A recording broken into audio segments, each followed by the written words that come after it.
বাসস্থান, এই মৌলিক যে চাহিদাগুলো সেগুলো নিশ্চিত করা হবে। বঙ্গবন্ধু তার সংবিধান 72 সালে তিনি যে সংবিধান রচনা করে গেছেন, সেখানে এটা নিশ্চিত করার জন্য লক্ষ্য নির্ধারণ করে গিয়েছিলেন।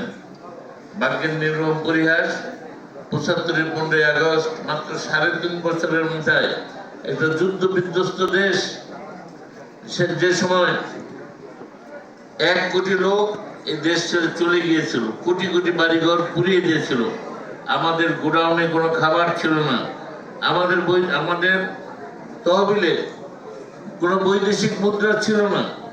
সেই সময় বঙ্গবন্ধু রাষ্ট্রের হাল ধরে ৩.৫ বছরে দেশকে একটা পর্যায়ে নিয়ে এসেছিলেন। সেই সময় তাকে সপরিবারে হত্যা করা হয়েছে। হত্যা করে যারা ক্ষমতায় আসেন, জিয়াউর রহমান, এরশাদ, খালেদা জিয়া,